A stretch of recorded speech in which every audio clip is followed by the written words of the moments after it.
오늘 하나님께서 주시는 잠언 마지막 강의의 제목은 삶으로 말하는 사람입니다. 오늘 하나님께서 여러분에게 함께 하시길 원합니다. 모든 소원교회 성도님들께서 여호와를 경외하는 지식의 근본이 가득해지시길 소망합니다. 서론으로 들어갑니다. 잠언 26장을 볼게요. 여러분 다 깨달았다고 생각하십니까? 많이 아십니까? 계속해서 잠언서는 미련한 자와 지혜로운 자를 구분합니다.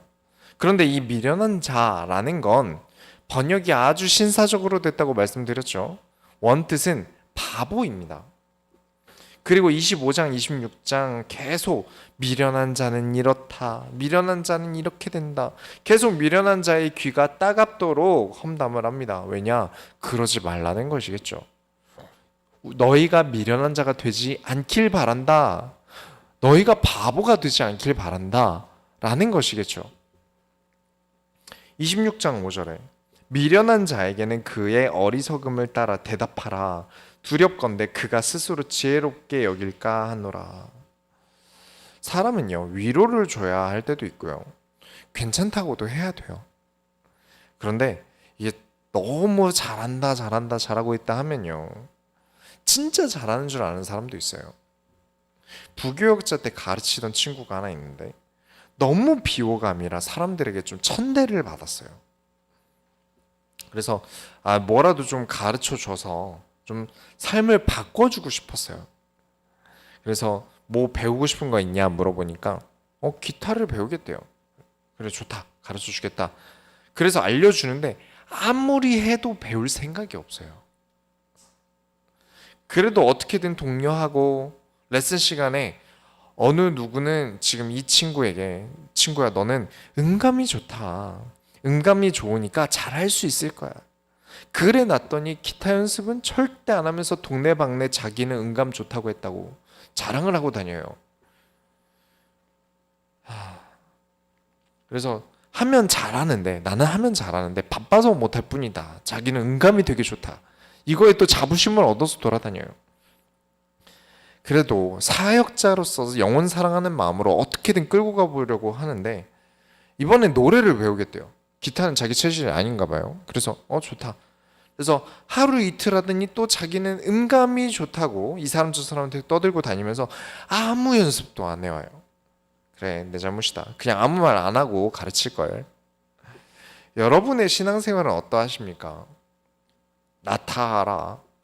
나 많이 알아. 잘 깨달으셨네요. 많은 거 깨달으셨네요. 하나님의 사랑을 많이 받으셨네요. 이런 많은 칭찬들에 이렇게 자부심을 느끼다가 넘어가 버리시는 분들이 계세요.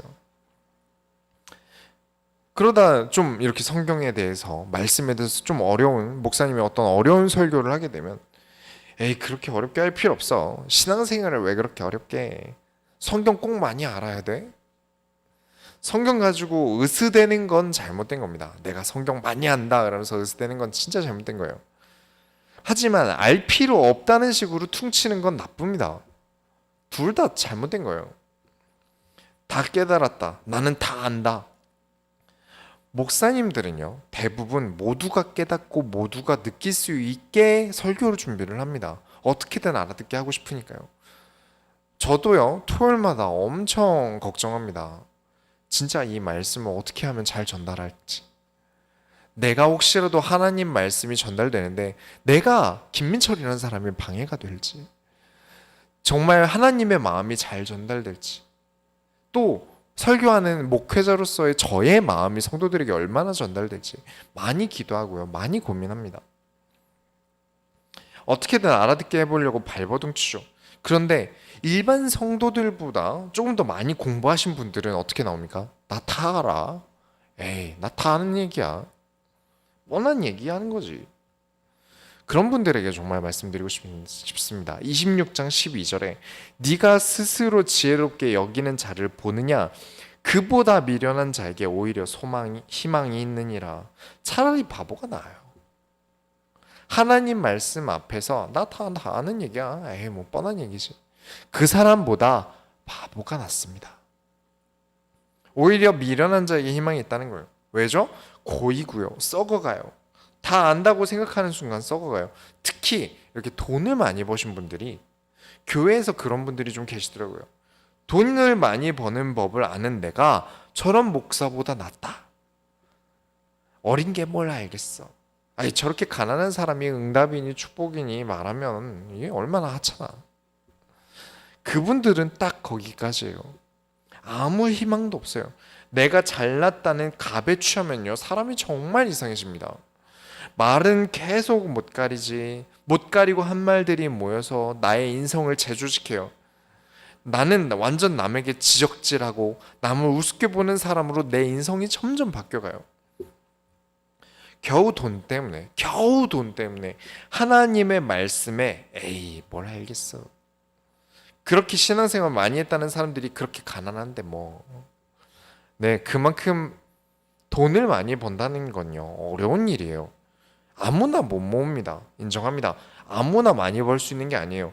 사업이든 뭐든 목숨을 내놓고 도박에 가까운 투자로 너무 무서워서 잠도 안 오는 하루하루를 견디면서 큰 돈을 모은 거예요.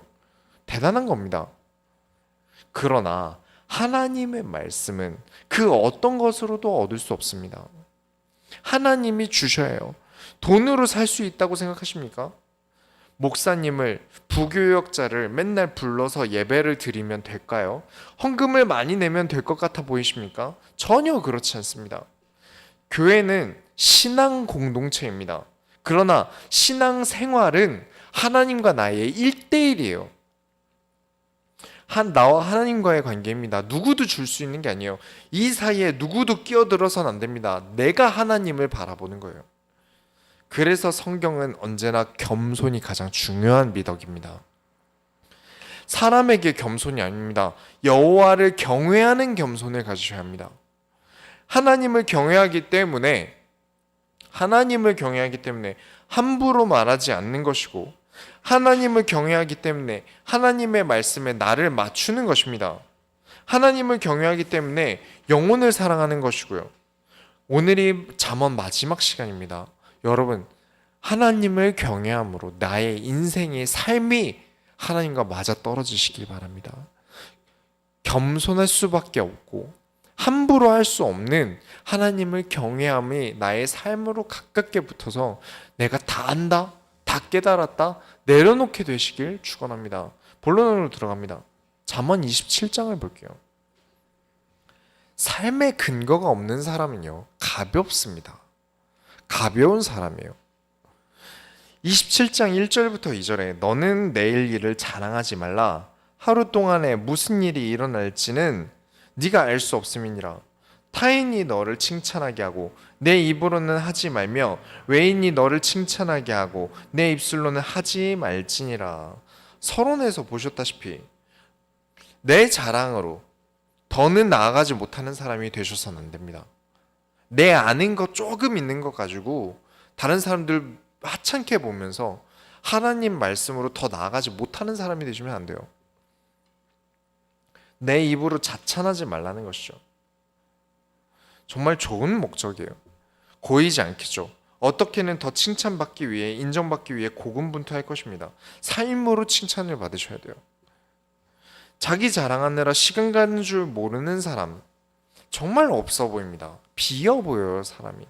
원래 입으로 말하는 사람이 가벼운 사람입니다. 그런데 이 말이라는 건요, 참 간편해요. 그래서 말 잘하는 사람이 되려고 노력하는 거겠죠. 하지만 근거 없이 말만 잘하는 사람은 사기꾼이 됩니다. 삶의 근거가 있는 말을 하는 사람이 진짜 말을 잘하는 사람이에요. 말에 무게가 있는 사람이죠. 제가 30살이 되었을 때 일이에요.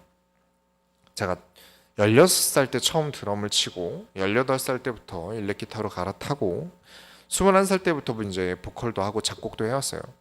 그리고 30이 됐으면 그래도 물론 전공이나 프로만큼 열심히 하지 않았습니다.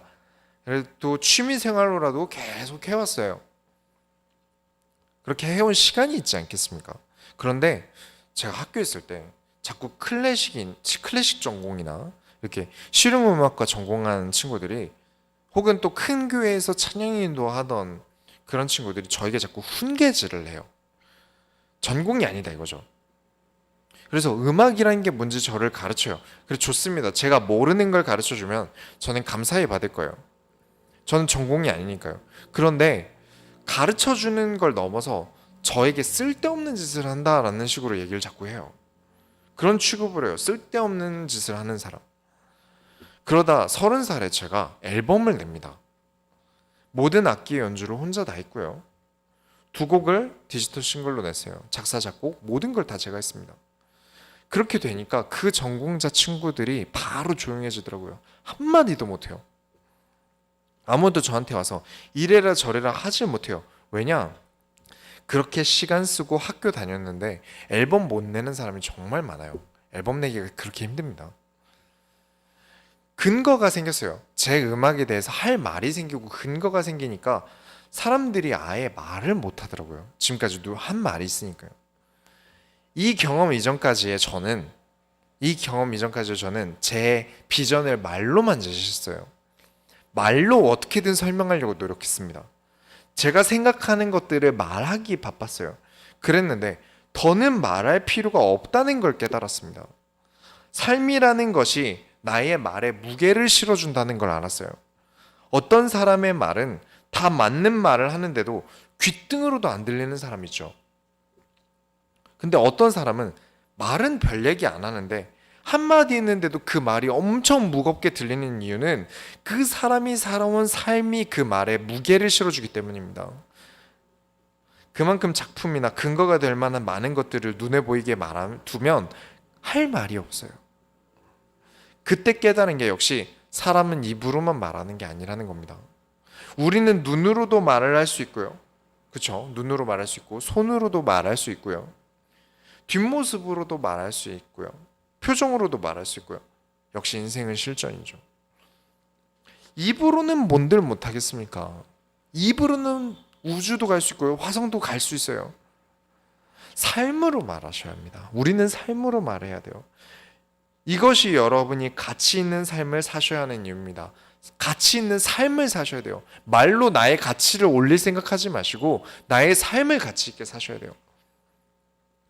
여러분은 삶으로 말을 하셔야 합니다. 뭐 대단한 일을 만들어내자 그런 건 아닙니다. 대기업 취업도 삶으로 말하는 거고요. 뭐 서울대 가는 것도 삶으로 말하는 것이겠지만 우리가 해야 할 말은 세상이 내놓으라는 근거만을 얘기하는 게 아닙니다. 하나님이 나에게 주신 소원을 삶으로 말하셔야 합니다. 하나님께서 나를 인도하고 계신다. 하나님이 원하시는 일을 나는 하고 있다. 힘들 때도 있고 지칠 때도 있지만 그만두고 싶을 때도 있지만 그래도 나는 세상보다 하나님을 더 경외한다. 그러면서 잠언은 아주 조심성 있는 사람으로 우리를 인도합니다.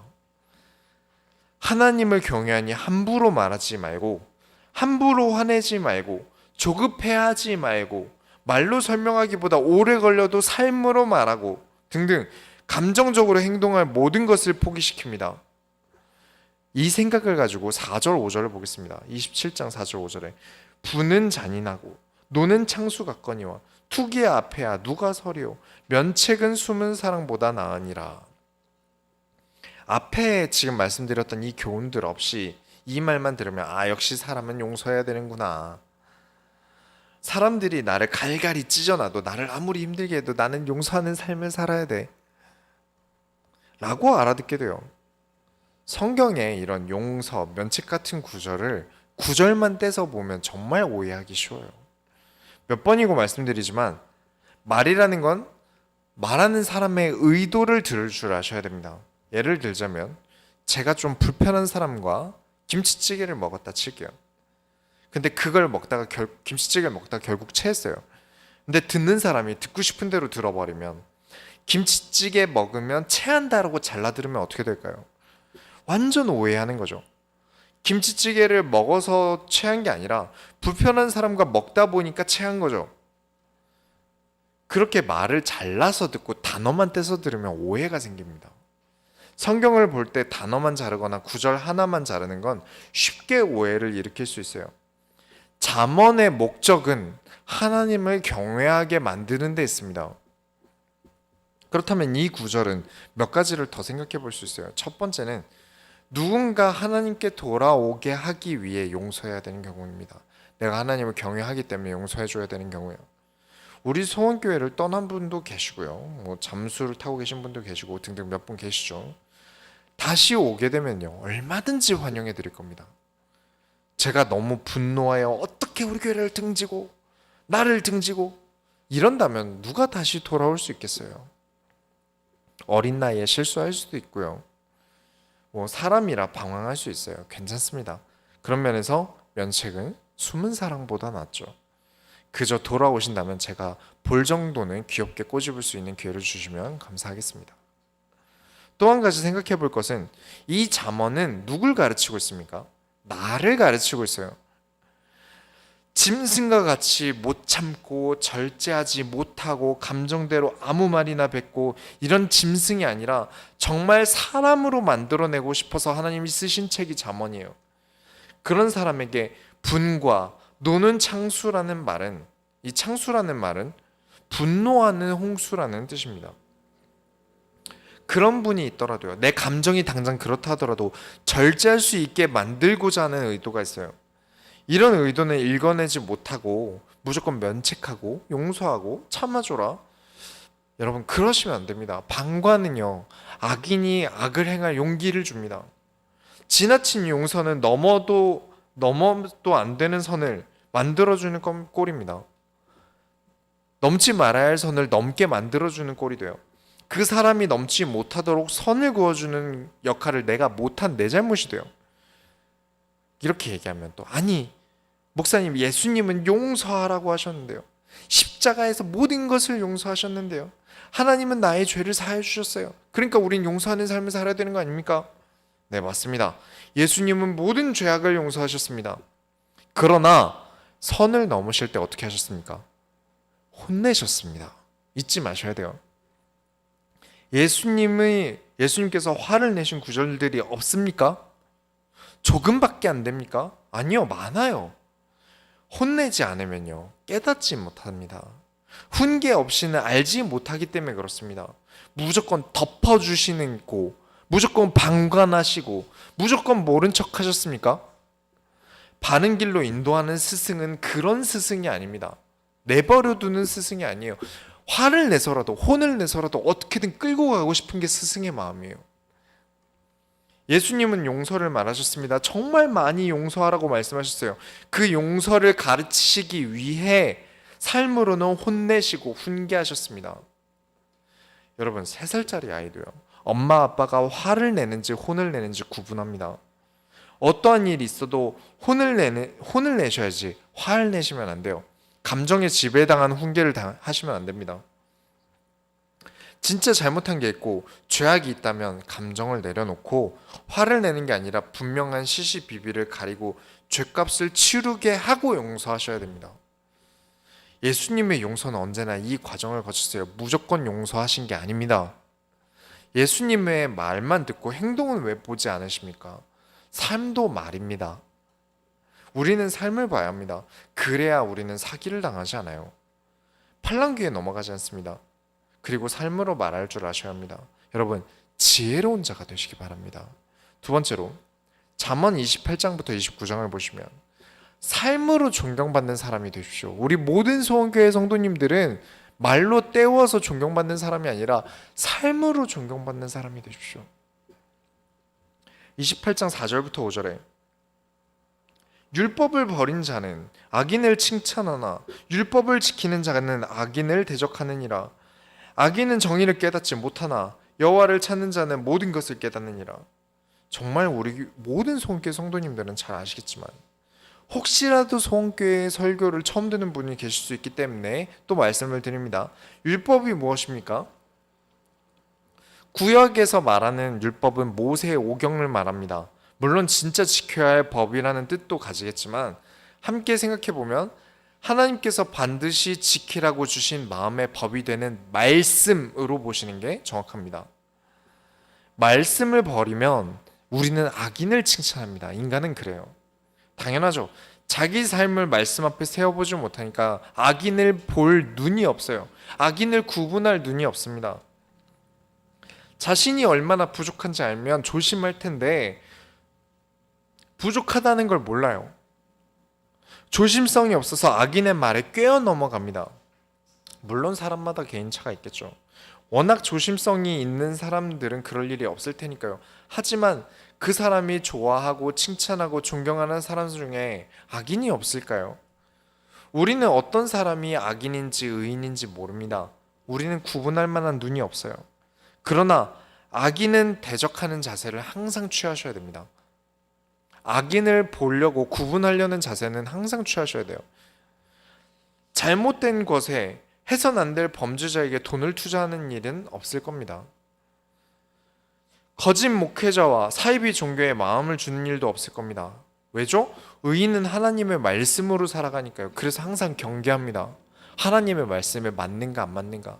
내 행동이 하나님이 원하시는 것이 맞는가 안 맞는가 말씀으로 구분합니다. 저 사람이 말도 잘하고 주변 사람들도 우아우아 해주는 교준이지만 나는 하나님 말씀을 볼 때 저 사람은 아니다 하실 수 있어야 돼요. 5절에 있죠. 여호와를 찾는 자는 모든 것을 깨닫느니라. 성경을 가지고 보면요, 아무리 카리스마 있는 사람이라고 해도 구분해 낼 것입니다. 그리고 우리 어디서 실수 많이 합니까? 정 때문에. 그래도 친구잖아. 그래도 친구잖아. 구분하셔야 됩니다. 삶으로 구분하셔야 돼요. 하나님 말씀으로 그 사람의 삶을 보고 구분하시고 어느 정도의 선을 가지셔야 됩니다. 28장 9절에 사람이 귀를 돌려 율법을 듣지 아니하면 그의 기도도 가증하니라. 기도 훈련이라고 해서 참 많아요. 전에 설교 때도 말씀드리는 것 같은데 기도 훈련이라든가 뭐 영성 훈련이라든가 해서 많은데 진짜 진심인데 어떤 훈련도 말씀 없이는 안 됩니다. 하나님의 말씀으로 성장하는 사람의 기도여야 합니다. 그냥 생 기도 훈련이라고 만들어진 커리큘럼은 죄송하지만 가증합니다. 9절 그대로 말씀드릴게요.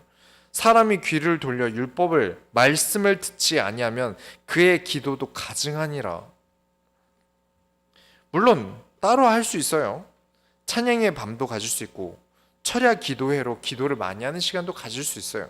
그러나 이런 시간을 가지려면 하나님의 말씀으로 충만한 다음에 말씀으로 풍요롭게 가르치고 난 다음에 하는 겁니다. 2박 3일 동안 내내 불 받아야 한다. 방언 받아라. 말씀 없이는 아무 의미 없습니다. 성경 떼놓고 뭔가 하려고 한다? 어리석습니다. 아니 가증합니다. 목사님은 성경주의자시고요. 감정이 좀 무디신 분 같으시고요. 리액션도 엄청 없으신 것 같고 감정이 메마르신 분 같으니까 이 기도로 뜨거워지고 찬양으로 가슴 벅찬 게 없으셔서 그런 거 아닐까요? 저 음악합니다.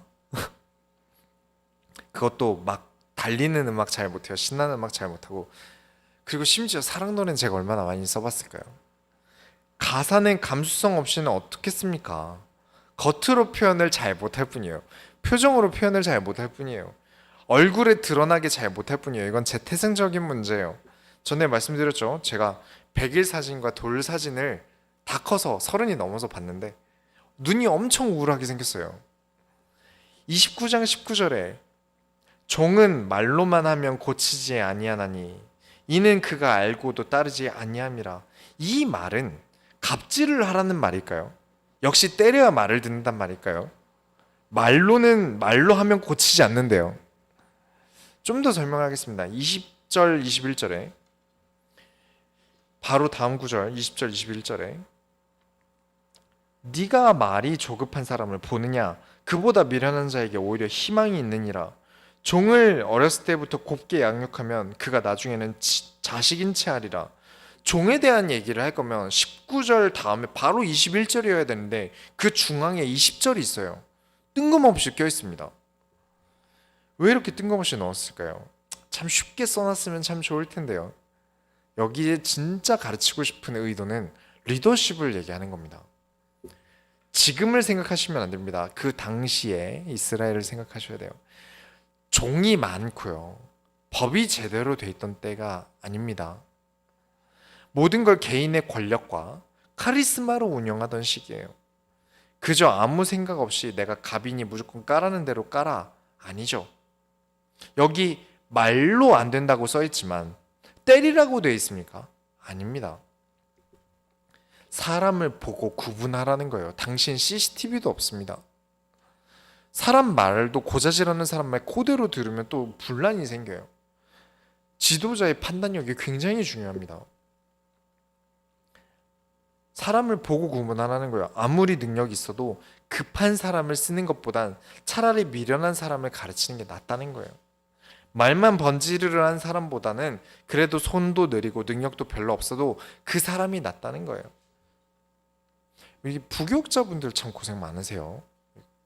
그러나 아무리 힘들어도 내가 섬기는 담임 목사님이 정말 나를 키워주려고 하고 스승으로서 인생을 개척시켜주려고 하는 노력을 하시는 게 느껴지면 그 부교육자는 고통을 감내합니다. 사례비가 아무리 적어도 잠을 못 자도 감내해요. 사례비 문제가 아니라 평생이 달린 문제이기 때문에 그렇습니다. 내 평생 목회를 해야 되는데 지금 좀 힘들어도 제대로 배워야 되기 때문에 그래요. 그런 사람을 스승으로 섬기게 되죠. 이 복싱 도장을 가도요. 관장님이 제일 아끼고 제일 잘하는 선수를 찾으려면 그 체육관에서 청소 중인 막 걸레질하고 있는 사람을 찾아가면 된다고요. 그 사람이 관장님이 제일 아끼는 제자래요. 그렇습니다. 진짜 아끼는 제자는요, 곱게 두지 않습니다. 그렇게 하면 바르게 크지 못해요. 진짜 아끼는 제자에게는 매도 들고요, 굳은 일도 시키지만 아끼지 않는 제자에게는 그냥 자, 원, 투예요. 가르칠 뿐이에요. 못해도 진짜 열심히 해서 어떻게든 끌고 오고 싶은 사람도 있어요. 능력치는 진짜 좋은데 가르치기 싫은 타입이 있어요. 그래서 가르치는 겁니다. 종에게 말만 하고 존경을 받으려고 행동하는 게 아니라 내가 주인이니 존경하라고 말뿐이고, 종 입장에서는 가차는 사람 말을 누가 듣겠습니까? 내 주인이 하찮아요. 행동하는 거 보니까 영 아니에요. 맨날 말만 번지르르해요. 그 종들이 들을 마음이 생기겠습니까? 주인이어도요, 종들이 그냥 대충 떼우고 마는 거예요. 또는 그냥 어쭈쭈 곱게 아이고 내 새끼 하니까 오히려 성장하지 못하는 겁니다. 제대로 세상에서 한 명의 사회인으로 살아갈 수 있게 가르쳐야죠. 결국 부모가 된다고 해도요, 자식은 말로 가르치는 게 아니라 삶으로 가르치는 것이고요. 신앙이 되었든지요, 스승이 되었든 직장 상사가 되었든 무엇이 되었든 간에 말로 갑질해서 가르치는 게 아니라 실무 능력으로, 삶으로서 능력으로, 삶으로 터득해온 사람으로서 성숙함으로 가르치는 것입니다. 더는 말로 이래라 저래라 고나리 하는 것이 아니라 정말 삶으로 존경을 받는 모든 선교 성도들이 되시기 바랍니다. 세 번째로 잠언 30장을 보겠습니다. 하나님의 지혜는 무엇일까요? 이제 슬슬 결론으로 나가죠. 솔로몬이 29장까지 솔로몬의 잠언으로 계속 나오다가 30장부터는 사람이 바뀝니다. 이 잠언을 그냥 아무 지식 없이 읽으면 삶에 도움이 되는 책으로 보일 거예요. 하나님과 그렇게 많이 관여되지 않는 말처럼 읽혀지는 구절들이 많으니까요. 정의롭게 살아라, 가난한 자를 봐줘라, 뭐 파악하지 마라 등등 그런 글로 읽혀지기 쉽습니다. 물론 우리는 주일 예배 때마다 이 책의 목적을 분명하게 얘기해 드렸어요. 하나님을 경외하도록 만든 책이다.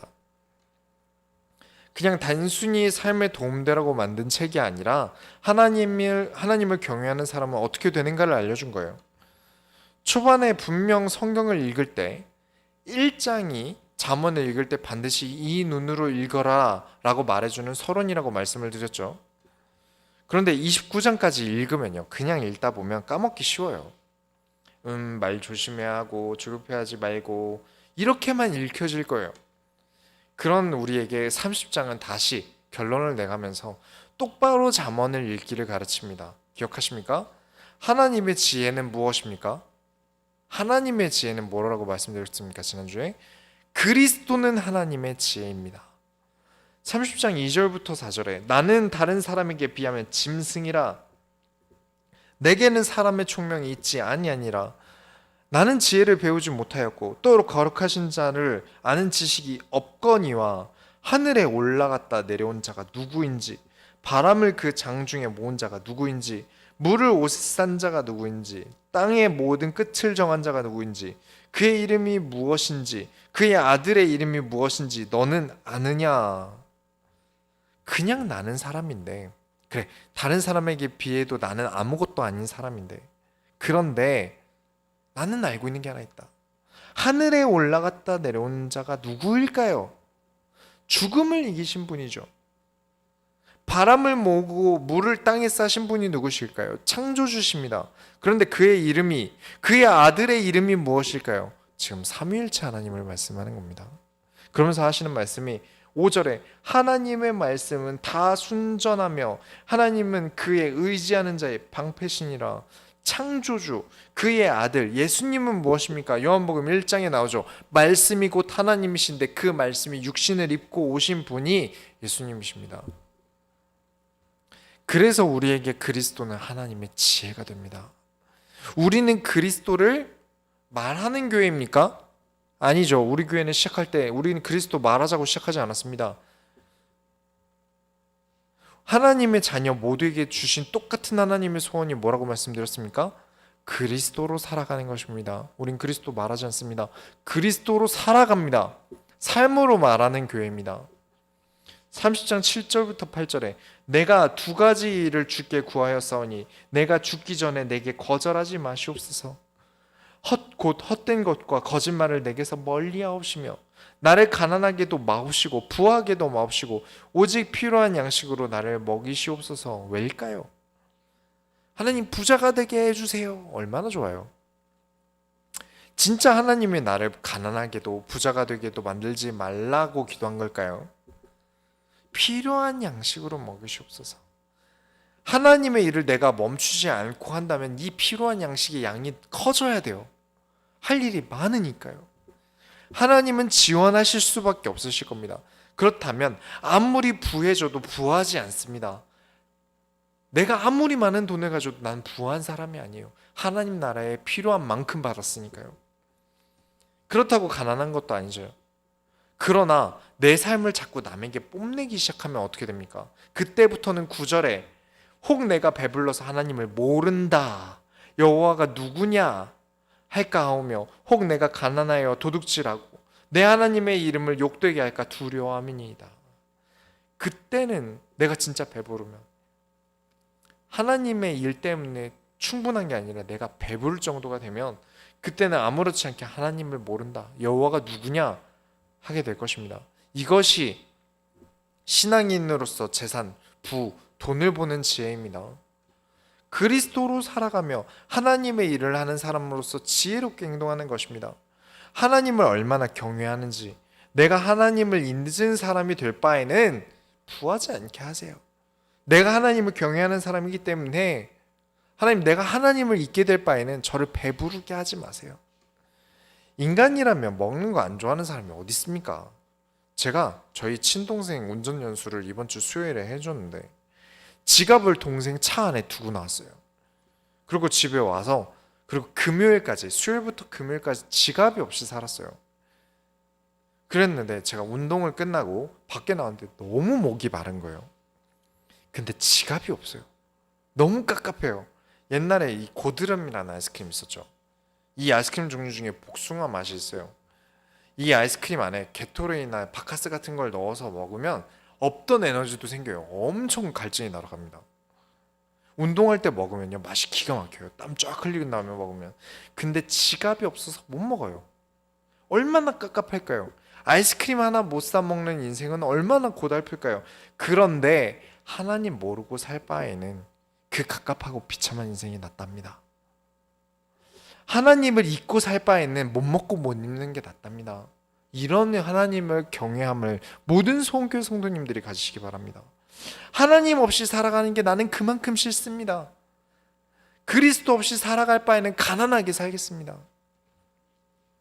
부디 모든 소원교회 성도님들은 강남의 건물주가 되셔도 하나님을 잊지 마셔야 합니다. 그렇게 되기 위해 여러분 지금이 있는 겁니다. 부해지기 이전에, 가난해지기 이전에 여러분은 지금이 있으셔야 합니다. 그리스도로 살아가세요. 하나님을 경외하는 마음으로 지금을 살아가시기 바랍니다. 결론을 내리겠습니다. 잠언서의 결론을 내리겠습니다. 31장이나 들었어요. 여호와를 경외하라는 말을 31장까지 해왔어요. 왜일까요? 여러분, 삶이 지치지 않으셔야 합니다. 여호와를 경외하지 않으면 삶이 지쳐요. 31장 1절부터 2절에 루엘 왕이 말씀한 바 곧 그의 어머니가 그를 훈계한 자문이라. 내 아들아, 내가 무엇을 말하랴? 내 태에서 난 아들아, 내가 무엇을 말하랴? 서원대로 얻은 아들아, 내가 무엇을 말하랴? 이게 누구신지 어느 왕인지는 잘 몰라요. 모르겠지만 이 왕의 어머니가 왕을 가르칠 때 했던 말인가 봐요. 근데 얼마나 힘들게 얻었는지, 내 아들아, 내 태어서 난 아들아, 서원대로 얻은 아들아, 얼마나 귀하면 그렇게까지 표현을 하겠어요. 내가 무엇을 말하랴? 그럼 뭔가 대단한 말을 해줄 것 같지 않습니까? 내 아들아, 내 아들아, 내 아들아, 막 천하보다 너는 귀하단다, 우쭈쭈, 내 아들 하고 싶은 거 다 하고 살아라, 너가 왕 아니야, 귀한 내 아들 어디서 맞고 오면 내가 가만 안 둔다, 엄마가 가만 안 둘게, 이렇게 가르쳤을 것 같은데 31장 3절에 네 힘을 여자들에게 쓰지 말며 왕들을 멸망시키는 일을 행하지 말지어다. 4절에는요, 중동은 물이 귀해요. 물이 귀하기 때문에 갈증을 어떻게 해소했습니까? 포도주를 담가 먹었습니다.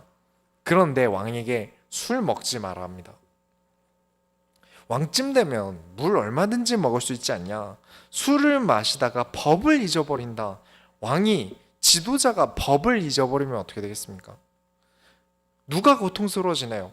왕이 법을 잃어버리고 정의를 잃어버리면 어떻게 됩니까?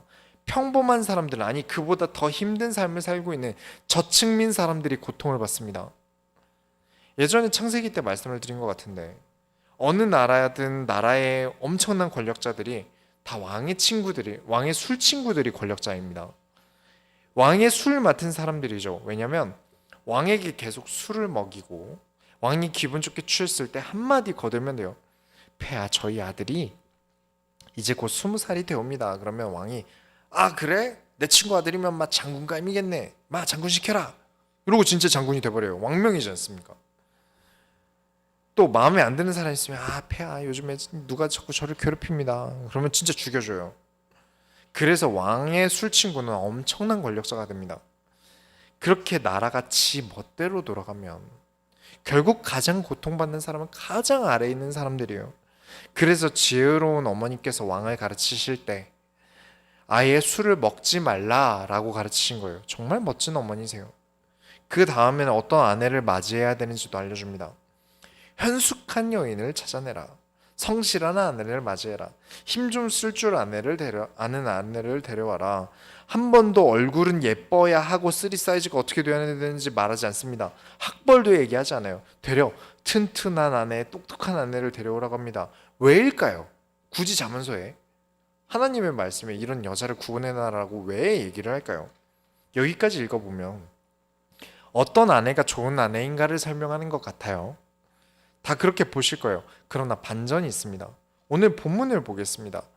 능력과 존귀한 사람, 지금 웃는 사람이 아니라 나중을 생각하며 미래에 투자하는 사람, 그 입에는 지혜가 있는 사람, 자식들이 자고 일어나서 어머니께 어머니 감사합니다 하고 아침 인사를 할 정도의 어머니인 사람, 남편은 아내를 두고 세상 모든 여자보다 뛰어나다고 할 사람, 그런 여자가 어디 있습니까? 31장 30절에 고운 것도 거짓되고 아름다운 것도 헛되나 오직 여호와를 경외하는 여자는 칭찬을 받을 것이라. 결국 이 얘기를 하고 싶었던 거예요.